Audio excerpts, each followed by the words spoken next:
Hey, I was busy doing things. You guys know me, I'm Pip. We're talking about something really interesting today. And hello, Dell, and welcome everybody. If you guys catch the replay, make sure you say hi. I'm going to bring on the other guy, this guy. Say hi, this guy. Oh, you're on mute. How dare you mute me? Right?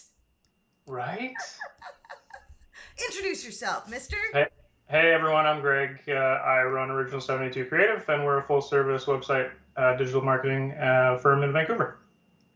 Now, if you're joining us and the sound is funny or something or other, you make sure you let us know. And Dell, it's lovely to see you here. That's awesome. So, Can you see I'm eating fish right now? no, are you? You're not supposed to eat when you do lives, man. Look hard. Oh, oh shoot! There. Oops. Hee hee.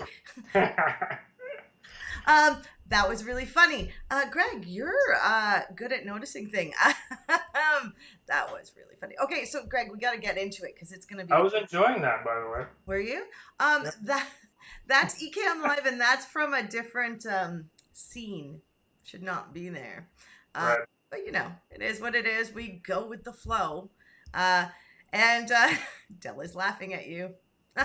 Not with Greg at. No, he's laughing with. That's lovely. Okay, so we're talking today about something that I think affects us all of us marketers, right? Right? Like, I don't know, Greg, both you and I have had a business that we work with go out of business, right? Yes. And that has been bloody tragic. Like, no word of a lie.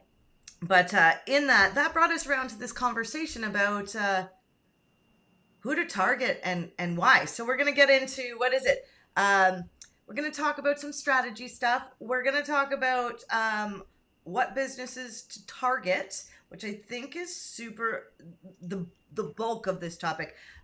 We're going to have a Q&A if you guys want it, and then if you're feeling lucky, we'll tell you about what's going on next week. Right?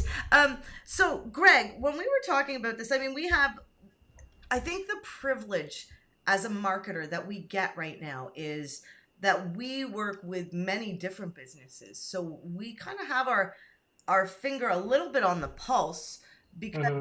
I mean, if you're a good marketer, you're talking to your clients all the time. Yeah. Right? And in talking to your clients, you can see who's thriving and who's not. And like the business that we worked with that went under sadly was goodness, what were they? They were a co-working space. So, which in this environment, a little bit harder, kind of like restaurants. A little bit harder unless you pivot. Greg, what did you see go under? I had a local flower shop that I'd been working with since mid 2000. They just couldn't survive the shutdown. Ah, And yeah, they were in a spot where the rent is really high as well, so that didn't help, and their landlord didn't give them any type of help or a break, so she just had to close the doors. right. So, and I think the reason we're mentioning these is because there are specific businesses maybe not to target and specific business to target. And so we wanted to talk about what not to target first, which is, well, I guess the first question is, do you target businesses that are thriving or do you target businesses that are struggling? Because there are literally two ways you can go about this, right? You can help that business who's stressed and struggling and needs to make it, Yeah. which so they're going to be a little bit desperate, but they're also going to be strapped for money. Um, so there's that. And then on the other side, there's the businesses that are thriving. They're super busy and they don't have time for you. Mhm. So it's kind of a weird one, right? So because what do you do? Well, I think both of us decided. Greg, what did we decide in the end? I don't know what you decided. I know what I decided. What did you decide? Well, I'm trying to put most of my focus on businesses that are doing well and can do even better if we boost their marketing Mm, or website. I Not to say I'm not going to go after clients that are more traditional mom and pop shops, real world locations to assist them if they want to. But as far as specifically targeting, because they have the money and they're still doing well, I would tend to lean towards those businesses.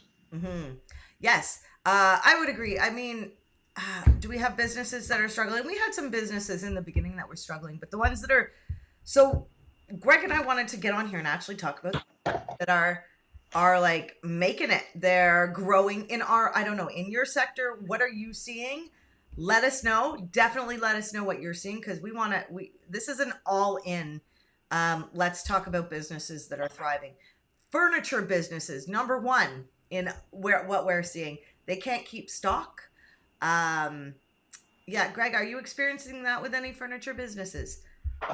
Uh, I mean, I do deal with one pretty prominent for me, but they haven't given me any indication that they're doing really well or doing bad. I know they're still going and they're still marketing, and I'm still doing a lot of work with them. But as far as their business and how much they're doing, I don't know if they're up or down. Interesting. So, but they did something pretty phenomenal right before this happened, right before COVID hit, right? They did. We happened to just launch an online store for them about a week before the shutdown. So they were ready to start plugging that to the people who were now sitting at home Right? Yeah. complaining because they don't like their couch anymore. But that brings us into another really interesting. I'm going to say I can see Facebook is able to put what I write in text below what I'm saying. It's so strange. So you'll have to look for that after. That is so cool. But on an aside, yeah, we're so hold on. What did you say, Greg? I lost my train of thought. That never happens. Um, we were just talking about how we had just launched an online component to their store so that people could buy from them online from sitting at home. And I think that's what happened for a lot of people, a lot of businesses. Now that people weren't working, they were at home. They had lots of time. They were looking around their environments and like, I want a new couch. I have time. I have another business that is in the car parts.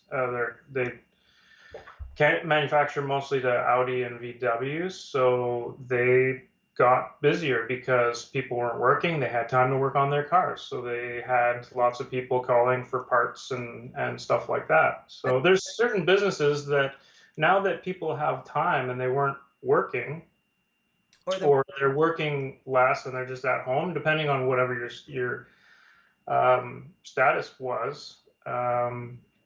People just had more time. Either you were sitting at home laid off, or you were working from home and just in your environment more, and being like, you know what, I really am tired of this couch. Let's look for something new, or whatever it was around the house that you wanted to do. Home projects in general, like yeah, I would agree. It's quite interesting to see like so furniture shops, takeout. If you pivoted your restaurant, there's some takeout stuff, but I think the furniture shop is the most fascinating because it shows behavior and the car parts. So people at home doing around the house. So gardening got a big plug. Um, Furniture shops, car parts.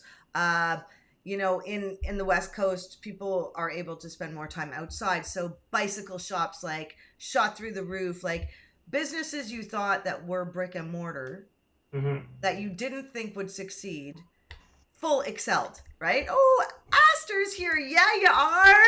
Oh, so nice you're here. We love you. I see you answered Greg's poll. I don't like that poll. I found it tough. Tough, Greg. It was a tough poll. um, So ask. If SEO is your answer, just choose SEO. It doesn't matter what I put after it. I hate it, but love it. So Fair. other people might. Should love it all the time. Anyway, Aster, we're talking about businesses that are thriving. So, in your community, what are you seeing? We're seeing a lot of home like businesses. So, if you're doing fences or decks or wood is now much more expensive because they keep running out of it.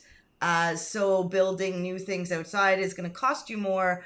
Um, and yeah, it's quite phenomenal. We also see in this type of marketplace when people lose a lot of jobs, one of the first places people go is back to school. So they'll get student loans because that's a good way to get money if you don't have any, and then that's how. So it's quite it. So schools are getting a boost where um, during the Olympics in Canada, you couldn't keep people in school because they made so much money. Like walk onto a job site and they'd make $25 an hour. So it's really interesting how, as markets change, we naturally pivot, right? And speaking of that, and what we were saying before about Greg's amazing client that got ahead of the curve, um, e-commerce. So where we pivoted was that we're building more e-commerce websites, um, and that I mean it's easy now to get people on board with their e-commerce or to update their e-commerce sites. And Greg, you're seeing the same thing, no? The selling someone to actually go e-commerce is much easier right now. Yeah, yeah. And so a good thing to do if you don't know how to, use WooCommerce or anything like that. I don't know what people use on Square. I know you can. Square and Wix both have e-commerce options. Shopify, we do Shopify. I know Greg focuses on WooCommerce. The reason we choose Shopify is for our clients, for ease of use. Um, but it just takes a little training, right, Greg? Mm-hmm. Aster's saying building materials because of the lag in materials. Interesting. So are they raising costs? That's so cool. What's going on? Um, yeah, food industry took a real hit, right? And we saw that food chain, like food delivery, um, got really affected. So, which also brought things closer to home. Mm-hmm. I don't know if you guys saw any weird things like this year, how many potatoes they threw out. Maybe I just saw that because I'm Canadian. We have a lot of potatoes. But it's caused people to realize that food change distribution it's so tight that if anything breaks, things don't work. And so now people are searching out local Yeah. more than ever. It's just so fascinating, Greg. I Um, have to I have to say, on a side note, we were at the grocery store a couple nights ago, and there was a woman who came out with a shopping cart full of toilet paper again. oh no! Yeah, like 10 or 12 packs. What? And we were like, is this going to be a thing again? What did she get some like second wave notice and, go stock up on toilet paper again? I don't know. She's being proactive. She's being proactive, But we all know that nobody needs to stock up on toilet paper. right? I will. I think we learned that. Uh, Lysol wipes are very hard to get. Not that I like using them. Yes. So a lot of materials come from overseas. Astra's saying, and the materials to build the materials come. Yes, yes, they do. How come I can't? Um, isn't it interesting the changes we can see? Because just the change in perception of businesses and what we focus on and what we care about. And we all miss hugging each other. I know that's probably the biggest thing I miss. Now, I know that has nothing to do with maybe marketing, but those in person events are a lot fewer and far between. And in so saying that, a great way to market yourself is to be a facilitator online with events, like starting to bring people in because people are uncomfortable and they don't have social lives, and And so we as marketers and people that have been in this for a while, been online, had to make friends who you've only seen once in real life and you've only ever hugged once. Hello, Greg. I think that's you, maybe twice. Um, Did we yeah, hug? I don't remember if we ever hugged. I knew. Yeah, we did. I knew, Aster. I knew you're not a hugger. But you came to my house and my wife was there, so I'm sure you probably didn't hug me. I hugged you. Hello. It's Oh, really? Oh. Indian thing. It's okay. So I have British parents. I don't I know. don't remember my wife getting mad, so.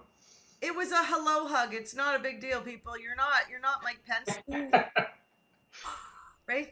Sorry.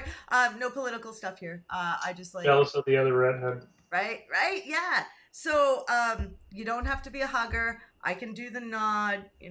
I'm cool. I'm cool with whatever people need. I will tell you that.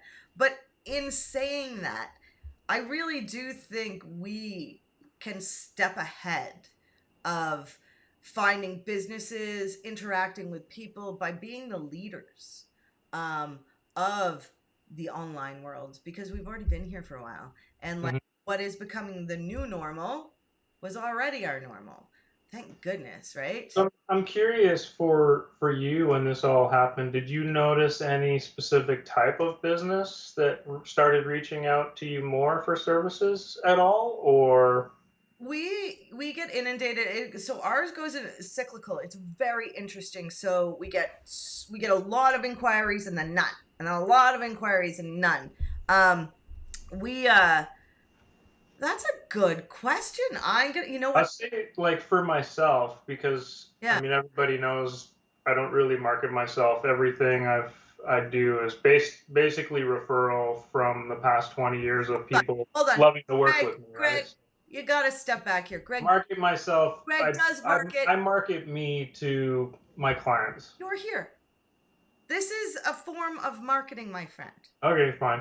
Yeah, I'll and give you that, you work sure. But with people. traditional, like I'm not doing paid advertising. I don't actively SEO my site. My site itself is all right, but for a web designer, I'd say, it's just average Yeah, because I don't spend any time on it, things like that. cobblers. But what I did notice is all of my clients that I work with started calling me when this was happening to just do more. Like, I need to add e-commerce, or we need to boost the website so that I show more product, or what have you. So, and there wasn't really any rhyme or reason. Like, I work with so many different types of clients, law firms to full e-commerce, stores. So, and they all kind of reached out. Everybody needed to, anyways, because they all had to start putting statements on their site and say what their COVID protocols were and whether they were still, whether their hours were changing, when they were open, when they were closed, stuff like that. But that's why I was curious for yourself if you didn't get current clients saying, let's boost because we need to get in front of more people. Was there any specific type of client you think that reached out, E-com. or is there, We got or was it all random? it was okay. So it wasn't a vertical like bike shops, Hmm. but it was e-commerce. So businesses that were, sent their workers home, but still had businesses that were trying to get people in a front door. So we work with a lot of local businesses, not necessarily where we live, but local businesses in Vancouver. And so, yeah, a lot of people got a hold of us for updates, especially with e-commerce, learning e-commerce, switching over to Shopify e-commerce. There's a lot of e-commerce, but yeah, a lot of professionals. We saw, I'm in that business group, and I will tell you that roofers, electricians, plumbers, all kind of like when COVID hit, everything kind of stopped for like a hot minute. And then as the wheels started turning, the companies that approached us more were the ones that were in fear that they weren't going to be successful, and lo and behold, boom, they were uber successful. Like the real estate market here is insane because we have more room here. So I don't know how it is in Vancouver, but on Vancouver Island in a small community where I live, you can't keep properties because everybody wants more space. That Hmm. said, I've also heard that city centers are doing quite well with real estate too. So maybe that's just real estate because for some reason it's overpriced. I think initially when the whole shutdown happened, most people were in like disaster management, like because it was so new and everything was so you had no idea what was going to happen. Mm. So it was more disaster management at the very beginning. So I would say everybody was reaching out and everybody was scrambling. What do I do? What's going to happen to my business? How do I get through this? And now we're at a point where people have been living through this for a while and they get a better sense of how they can do, whether or not they'll survive, and what they need to do to survive. And now we would get more qualified people in that they are aware of what they need to do. Might be an easier sell because well, actually maybe not, because when you're fighting for your life, you're going to just sign up for stuff. But now it's more focused. People will be, okay, let's look at building an online shop for whatever I sell, or okay, I already do that, so let's go into digital marketing and do some SEO or do some paid advertising or what have you. So I think the biggest thing for me, if I were to start actively targeting customers, I'm thinking any type of service um, that is in the home, like you were saying, plumbers and painters and Out, cleaners. Cleaners is a big one because everybody wants their environments clean. So I'm sure yeah, cleaning services but see, are I argued. doing great right now. I have a friend who has an elderly mother, like many of us, but she's 85, and they have a teenager who comes to clean, and for me, that's a no go. Like, because I don't like if my mom was living with me and she's 85, I don't want a stranger coming in when I don't because I have to trust that they're being cautious. So it's it guess it also depends on personality, but I think one of the biggest takeaways here is to watch your own behavior, right? Watch what you do because you're not like you're one of many. We are all one of many in some way. So our behaviors can reflect what other people and people we might want to work with because, yeah, Aster is actually saying her invoicing app, 90% cloud solution integrated surcharge platform, super cool. It's doing really well. Aster, is that correct? Is that it's better now, right?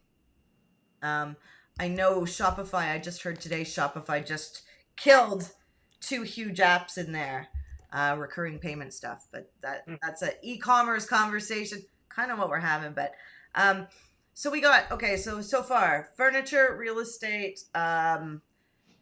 Looks like Any type of home improvement.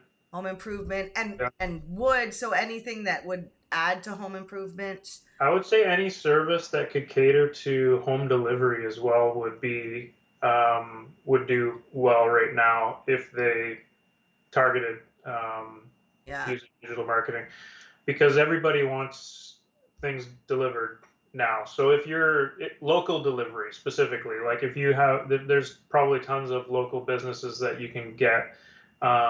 So if you can order from those businesses and have it delivered same day or next day, I think those would be good to target as well. yeah. It's I also so we have a company which is really interesting down the road, and the reason I tell you this is I'll let you know in a minute. But they deliver milk, so local there's farm, there's cows. They deliver milk instead of buying it, and it's a little bit more expensive. However, they deal with glass containers that they take and bring back, and so the waste, right? So as we see more deliveries and more takeout, we're seeing more waste. So any environmentally friendly company that focus on zero waste, but also providing this type of service is probably going to excel exceptionally in this market, right? So Mhm. Dell is asking, would you say it is much of an advantage to go e-commerce as a startup? Oh, I would say absolutely. It's probably more important to go e-commerce as a startup now. Well, I guess depending on what your startup is. I mean, if you're trying to sell product to people, yeah, your best bet is to go e-commerce and start plugging that and go because look. there might. I would think it'd be cheaper, right? If you're doing locally based e-commerce first. Mhm. Um, yeah. Oh, Esther's excited to hear about the milkman coming back. Me too. I can't wait. We're gonna go and set that up this weekend because we definitely want to be a zero waste household. It was one of our goals this year. We're working towards it. We still shop at Costco, so there's no zero waste there. Mm. Uh, but it's so interesting the different companies and what's going on in our marketplace. Because so when I said look at our own behavior, something that happened for me was I actually changed my business a bit. I pivoted. I changed my pricing. I I spent money on becoming better at what I do. Now I've done that in the past, but I went all in. And I will tell you, one of the hardest things for me to overcome is myself because I am surrounded by bloody exceptional people all the time, including you, Greg, and you, Aster, and you, Dell. But it has made me realize, there's this whole theory in life. You can either be friends with people who are doing better than you or doing worse than you. Always strive for the higher up, right? Because they'll make you better, a little bit more insecure, which gives you some humble, but better, right? Yeah, yeah. So Unless you're a really motivated person, if you're only dealing with people who are lesser than you or less successful than you, then you're not going to be pushing yourself. So I, definitely strive to be as good as the people you look up to, yeah, and keep, because that will push you more. yeah. I will tell you, this is going to sound so funny. And I used to date dumb. Um, Maybe because I didn't think that highly of myself. But when I started dating super smart people, my life got so much better, I'll tell you. Um, no offense to the people I dated in the past, and hopefully they never hear this. um, that being said, they were good people. Um, I have questions for Phelan now. no, he's smart, very smart. He can hardly keep up. You And I changed the pattern with him? Yeah, yeah, yeah. That's why my life got so much better. I fell in love with somebody who makes me play keep up, you know? Oh, And we like different things. I learn a lot about politics, and I was never interested. And Aster's saying 100%. I don't know, Aster, did you date dumb too? I know you. Aster and I are a bit similar. We have dogs. She's got a lovely partner. Yeah, like we all have lovely partners, I think, around here. And if you don't, you're gonna get one. But that's not the conversation.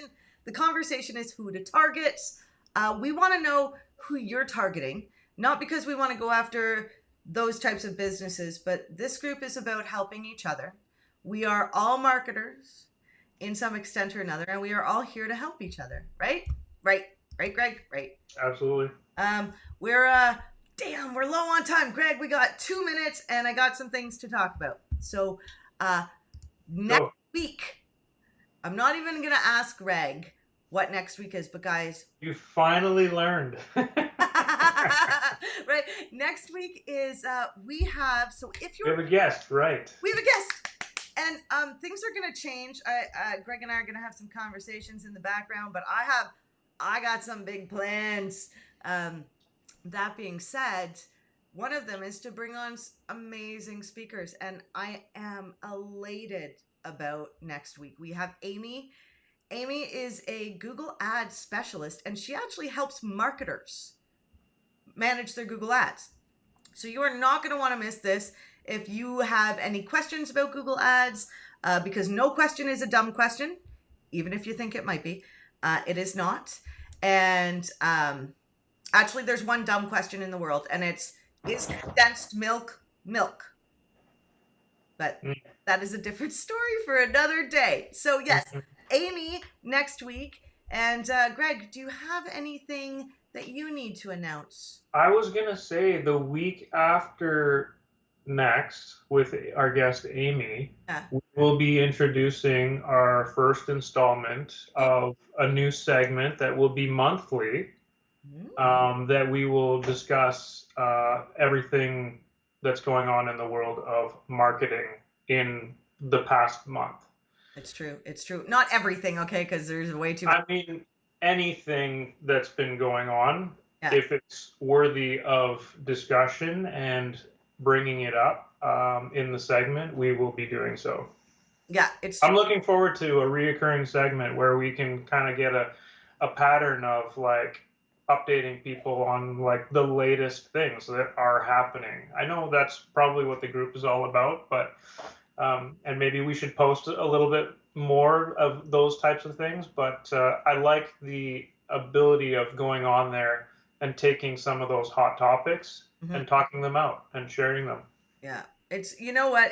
I think it's important because we, as people in business, are all reading articles every day, all day, or listening to videos, or upping our skills, right? Because that's why we're in this game.